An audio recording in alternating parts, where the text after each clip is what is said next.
from me. It happens like that. Yeah Harish Reddy గారు చెప్పండి madam.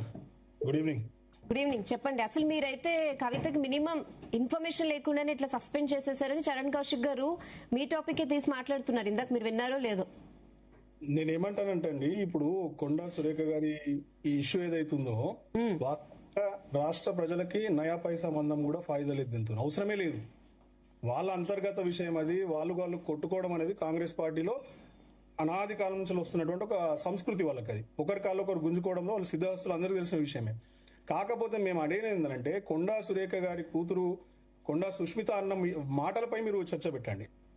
వాళ్ళ తమ్మునికి 200 కోట్ల విలువ చేసే ఒక 5 ఎకరాల భూమిని ఆఫీస్ యూజ్ చేసుకొని, పబ్లిక్ ఆఫీస్ యూజ్ చేసుకొని ఇవ్వడము ముఖ్యమంత్రి గారి సోదరుడికి, స్వయాన సోదరుడికి. ఇటువంటి విషయాల మీద ఆమె అలిగేషన్స్ ఏదైతే చేసిందో, కరప్షన్ అలిగేషన్స్, దాని మీద దృష్టి పెట్టండి. ఇయాల్టి దాకా దాని మీద దృష్టి పెట్టకుండా మనం కేవలం ఈ రాజకీయం చుట్టూ పెడతా ఉంటే ప్రజలకు అవసరం ఏముందండి? ఇలా రాష్ట్రంలో 2 లక్షల ఉద్యోగాలు కల్పిస్తానని ఏడబోయిండు రేవంత్ రెడ్డి. ఇలా రైతులకు ఇస్తానటువంటి రైతు బంధు 2 సార్లు ఎగ్గొట్టిండు. రైతు బీమా ప్రీమియం కట్టకపోయేసరికి రైతు బీమా ఆగిపోయింది. కళ్యాణ లక్ష్మికి కౌంటర్ దాఖలు చేయకపోయేసరికి అది ఆగిపోయింది. ఇలా రాష్ట్రంలో సంక్షేమ పథకాలన్నీ ఆగిపోతా ఉంటే అసలు నిమ్మకు నీరెత్తినట్లు ఈయన పోయి అంతర్గత రాజకీయాల కోసం ఉపర్ మీటింగ్ పెట్టుడు ఏం అవసరం అండి? ఇలా రాష్ట్ర ప్రజలకు నాకు అర్థం కాదు. ప్రజలకు కావాల్సినటువంటి పని మీద దృష్టి పెట్టమనండి. ఇవాళ దాకా అసలు ఒక్కటంటే ఒక పెట్టుబడి వచ్చిన దాఖలా అంటే కాంగ్రెస్ అయితే అసలు మీరు మాట్లాడడానికే ఇందులో అర్హత లేదంటుంది. రాజయ్య గాని, ఈటెల రాజేందర్ గాని బర్తరఫ్ చేసిన విషయం తీసుకొస్తుంది ముందుకి. అవసరం లేదు. నేను ఏమంటున్నా అంటే, ఎవరికి మాట్లాడాల్సిన అవసరం లేదు. అసలు వాళ్ళని బర్తరఫ్ చేశారు కదా, ఈటెల రాజేందర్ ని, రాజయ్యని నిర్దాక్షిణ్యంగా. సో ఇంకా బీఆర్ఎస్ ఏం మాట్లాడుతుంది ఈ విషయంలో అంటుంది కాంగ్రెస్. నేను ఒకటే చెప్తున్నా కదండి, వాళ్ళకి అంతర్గత ప్రజాస్వామ్యం అందమైన పేరు పెట్టుకొని మాట్లాడుకుంటున్నారు కదా, దాన్నే కొట్లాడుకోమనండి. రాష్ట్ర ప్రజలకు సంబంధం లేనటువంటి విషయం మీద చర్చ వద్దు. రాష్ట్ర ప్రజలకు అవసరమైనటువంటి సంబంధం ఉన్నటువంటి విషయం ఏంది? ఆమె చేసినటువంటి అలిగేషన్స్, రాజగోపాల్ రెడ్డి గారు చేసినటువంటి అలిగేషన్స్, లేకపోతే ఆయన అనిరుద్ధ్ రెడ్డి గారు మాట్లాడినటువంటి మాటలు, దీని మీద చర్చ పెట్టండి.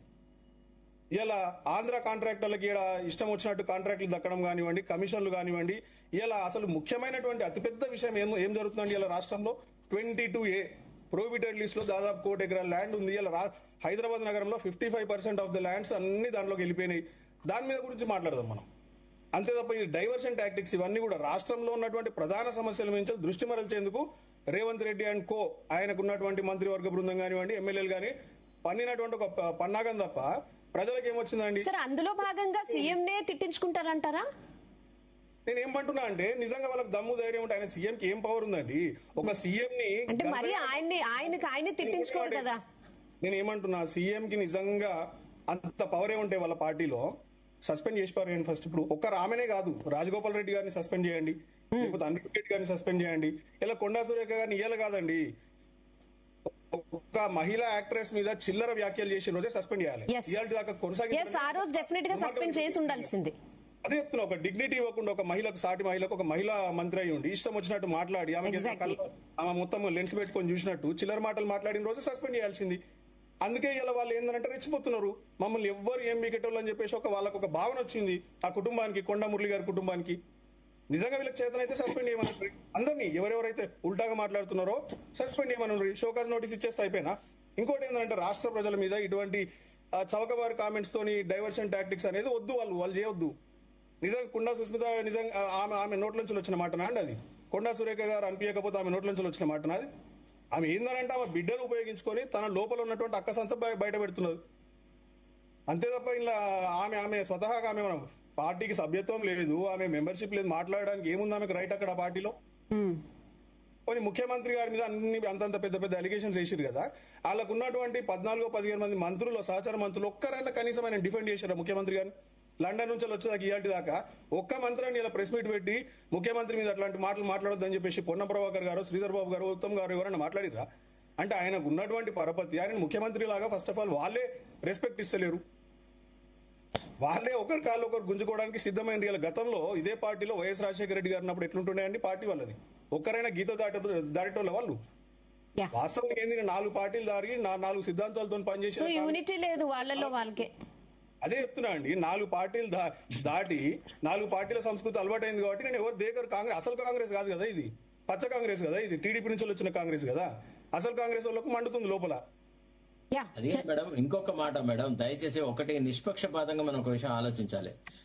కొండా సుస్మిత చేసిన ఆరోపణల మీద న్యాయ విచారణ జరిపించమనండి. వాస్తవం ఏందో బయటకు వస్తుంది.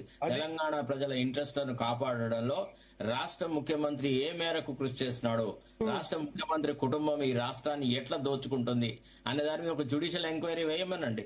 పార్టీ అధిష్టాన వర్గాన్ని అడగాల అప్పుడు ఏమని, మరి అవును కరెక్టే, సమైక్యంగా ఆలోచిద్దాం.